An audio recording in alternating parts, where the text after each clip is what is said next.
High School and Junior College. Welcome back to my class. Today we are going to start the Unit 3 of Botany inter first year, and the name of our unit is Reproduction in Plants. In this we will be having two chapters. Chapter 6 is Modes of Reproduction and the chapter 7 will be Sexual Reproduction in the Flowering Plants. So today we are going to deal with the chapter 6, that is Modes of Reproduction. So what is reproduction actually? We all know that reproduction is the process of giving birth to the new generation or the formation of the new generation that can be termed as offspring, and that formation will be done by the parents, right? So the process in which new individuals or the offsprings will be produced from the parents will be called as reproduction, right? It is a biological process actually.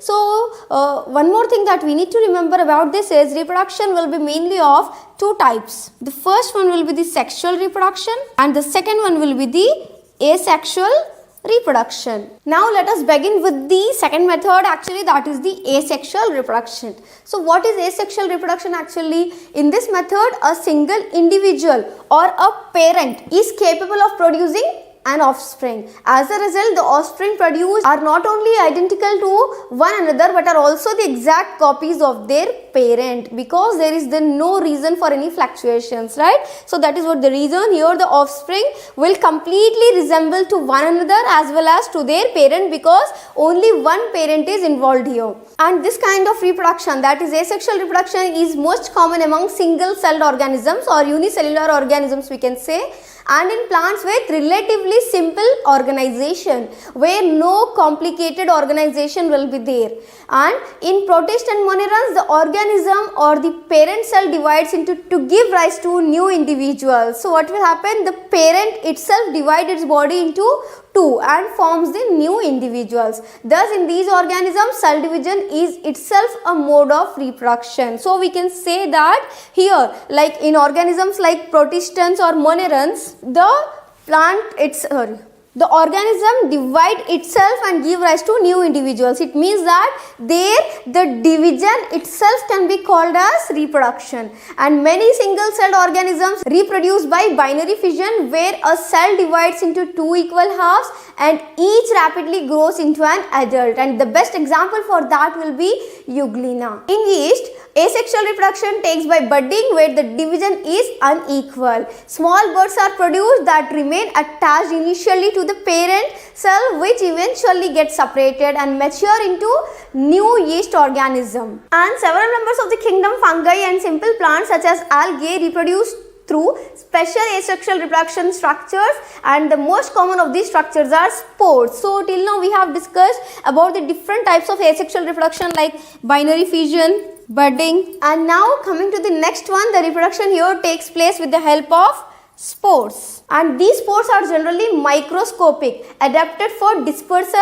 and can survive extended periods of unfavorable conditions. And the spores produced by mitosis in some algae such as Chlamydomonas, which are motile, are known as zoospores. Such kind of spores can be termed as zoospores, that is normally found in certain algae like Chlamydomonas. And the spores produced by the common bread mold are non-motile. They cannot move, and these spores are produced in the sporangia. And the best example for this is Rhizopus. And in some fungi, their reproductive spores are produced on specialized sporangiophores and are known as conidia. And the example for this is Penicillium. Proceeding forward, we can see that in bryophytes and pteridophytes, the spores produced are haploid in nature. They are not in 2N condition, and on germination they produce gametophyte that is necessary to complete the life cycle. And another type of asexual reproduction seen in plants is vegetative reproduction, that is the most important and the easiest one. In multicellular or colonial forms of algae, molds and mushrooms, the body may split or break down, we can say, or get separated into smaller portions, and each fragment thus formed develops into a mature individual. And this process of vegetative reproduction is called as fragmentation, where an offspring can be formed with the help of small fragments. Some plants have specialized structures for reproduction via fragmentation. We can say example for that will be gemme in liverworts. Liverworts are nothing but the kind of bryophytes as we have discussed in our previous chapters. In flowering plants, what will happen? The units of vegetative propagation such as runners, stolons, suckers, offsets, rhizomes, corm, tuber, bulbs, etc. are capable of giving rise to new offspring. So these all organs will produce the new offsprings. These structures are called as vegetative propagules. Why means because they are helpful for the vegetative reproduction, right? And obviously since the formation of these structures does not involve two parents, the process involved is asexual because no two parents are involved here, and plants produced vegetatively or asexually are called as clones. So that was all about the asexual reproduction, where we have learned about the different types of asexual reproduction, the meaning and the organisms that is undergoing asexual reproduction and etc. Now let us move forward towards our next topic, that is sexual reproduction. Sexual reproduction involves formation of the male and female gametes. Unlike the asexual one, sexual reproduction will involve two gametes, that is the male and the female, and either by the same individual or it may be by different individuals of the opposite sex, and these gametes fuse to form the zygote, which helps to form a new organism. So what will happen? The fusion will take place between the male and female gamete of an organism or two separate organisms, and the fusion will result in the formation of the zygote, which will form a new individual, and this process can be called as fertilization. In sexual reproduction, the resultant offspring will not be completely resembling to the parent. They may be identical or they may not be identical. A study of diverse organisms, plants, animals, protists, prokaryotes and fungi show that though they differ so greatly in external morphology, internal structure and physiology when it comes to sexual mode of reproduction, surprisingly they share a similar pattern, right? So maybe they are different physically, right, but they will be having a same pattern of life, and all organisms have to reach a certain stage of growth and maturity in their life before they can reproduce sexually, and this stage is known as vegetative phase, where the organism is reaching the phase of sexual reproduction. So this vegetative phase can also be called as juvenile phase, and this phase is variable, right, is of variable duration in different organisms. Some may reach that stage in early age and some may reach the stage in the later age, right? And the vegetative phase is the beginning of the reproductive phase. So that was all about the introduction of the sexual reproduction. Now we are going to learn the events in sexual reproduction. Events are nothing but the steps that are taking place in the process of a complete sexual reproduction. After attainment of maturity, all sexually reproducing organisms exhibit events and process that have remarkable fundamental similarity, even though the structures associated with sexual reproduction are indeed very different. And the events of sexual reproduction, though elaborate and complex, follow a regular sequence. It means that doesn't matter how complicated their structures are, their patterns are, but they will be having a regular sequence. It means that every time they will follow the same sequence. Sexual reproduction is characterized by the fusion or fertilization of the male and female gametes and the formation of a zygote and embryogenesis, right? For convenience sake, these sequential events may be grouped into three distinct stages, namely the pre-fertilization stage, fertilization stage and the post-fertilization events. So now let us begin with the first stage of sexual reproduction, that is pre-fertilization stage. Pre in the sense before, right? So these include all the events of sexual reproduction prior to the fusion of gametes. Before the fusion of gametes, the events that are taking place will come under the pre-fertilization stage, and the two main pre-fertilization events are gametogenesis and gamete transfer. Now let us begin with the first one, that is gametogenesis. What is gametogenesis? Actually the process of formation of two types of gametes. Here the male and female gametes will get produced, and these gametes will be haploid in nature, and in some algae the two gametes are so similar in appearance that it is not possible to categorize them into male and female gametes. They are hence known as homogametes or isogametes, where the gametes cannot be defined into male or female one. They are very similar to one another. And the example for such kind of gametes can be seen in cladophora. But that is a rare condition. Normally, a majority of sexually reproducing organisms, the gametes produced are of like morphologically distinct types, and such kind of gametes can be called as heterogametes, where they can be clearly defined into male and female one. And in such organisms, the male gamete is called the antherozoite or sperm, we can say, and the female can be called as an egg. And the example for that will be funaria, cycles, and etc. After the formation of the gametes, that is gametogenesis, our next stage begins, that is called as gamete transfer. So after their formation, what will happen? Male and female gametes must be physically brought together, right, for the fusion, or we can say for the process of fertilization. And in a majority of organisms, male gamete is motile. It means that it can move from one place to another, and the female gamete is stationary, where it will be standing at a single position. Exceptions are a few fungi and algae in which both types of gametes are motile. It means that both will come towards one another, and there is a need for a medium through which the male gametes move. In several simple plants like algae, bryophytes and pteridophytes, water is medium through which these gametes transfer takes place. A large number of male gametes, however, fail to reach the female gametes, and to compensate this loss of male gametes during transport, the number of male gametes produced is several thousand times the number of female gametes produced, because there will be a huge loss at the time of transfer of male gametes to the female gametes. That is what the reason they will be more in number. In seed plants, pollen grains are the carriers of male gametes, and ovule has the egg. As we have discussed earlier, most probably the carrier will be the water. The medium for the transfer of gametes from male to the female plant, we can say, is water. And in the seed plants, what will happen? Pollen grains will act as the carrier of the male gametes, and the ovule act as the egg. Pollen grains produced in anthers therefore have to be transferred to the stigma before it can lead to fertilization. In bisexual plants, bisexual in the sense where male and female gametes are produced in the same flower, there what will happen? The transfer of grains or pollen grains, we can say, to the stigma is relatively easy, as anthers and stigma are located close to one another because they are on the same plants. No, that is what the reason.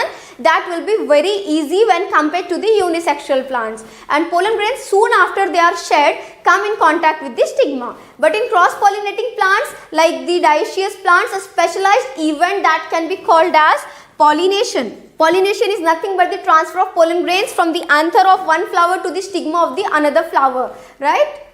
Pollen grains germinate on the stigma, and the pollen tubes carrying the male gametes reach the ovule and discharge male gametes near the egg.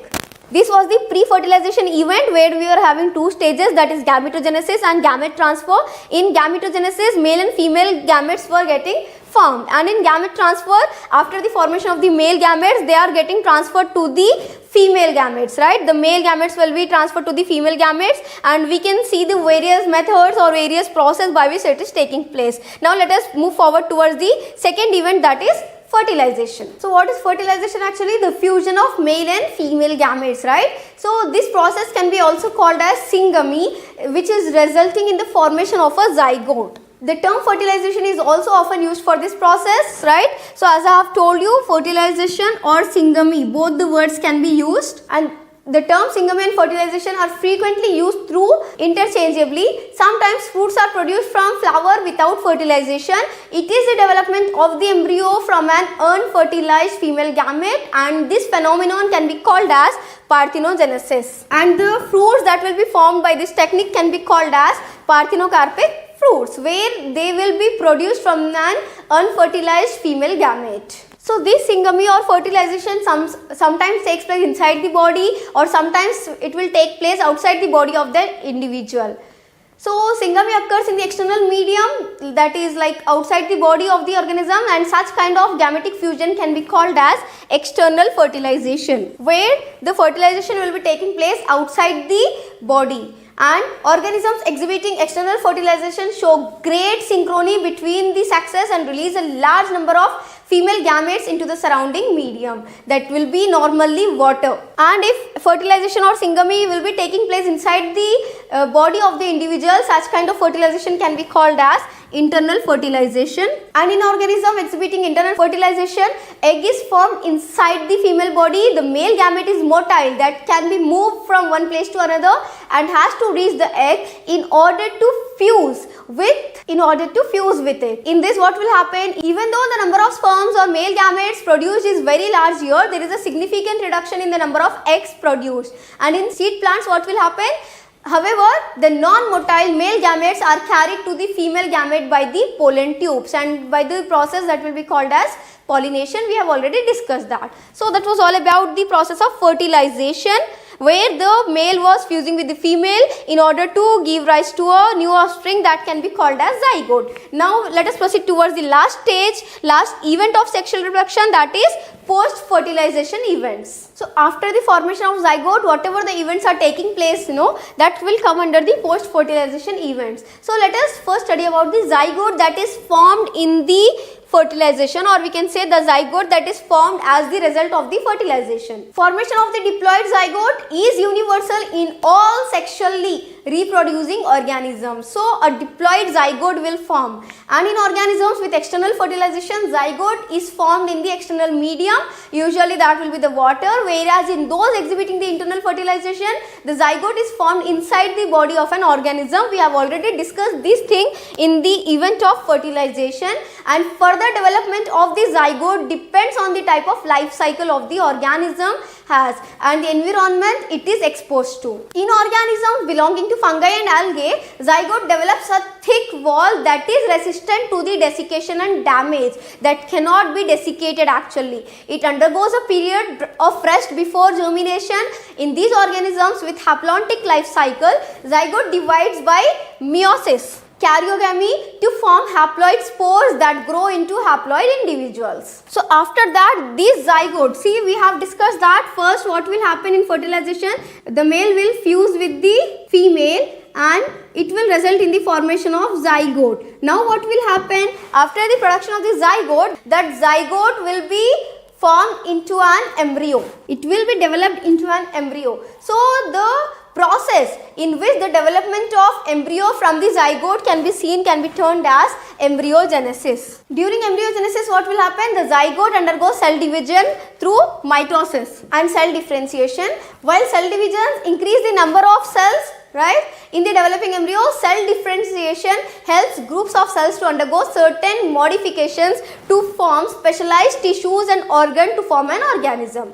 In flowering plants, what will happen? The zygote is formed inside the ovule, and after fertilization, the sepals, the petals and stamens of the flowers wither and fall off. So this zygote will develop into an embryo and the ovules will develop into a seed. The ovary develops into the fruits, which develops a thick wall that can be called as pericarp, that is a protective in function. So this fruit will be consisting of a pericarp or a protective layer, we can say, a protective layer of a fruit. After dispersal, what will happen? The seeds germinate under favorable conditions to produce new plants. However, in some plants such as mangroves, the seeds germinate while still attached to mother plant, which is known as vivipary. So vivipary is the condition where the seeds germinate while they are still attached to the mother plant. It is a strategy to lower the environmental stress and ensuring successful establishment of. So that was all about the events of our sexual reproduction. So that was all about our lesson where we have already learnt two modes of reproduction in detail, that is asexual reproduction and the second is sexual reproduction. I hope you all have understood this chapter very well. In our next class, we are going to learn about the sexual reproduction in flowering plants. Let us stop it here itself. We will meet in our next class with a new lesson. Thank you.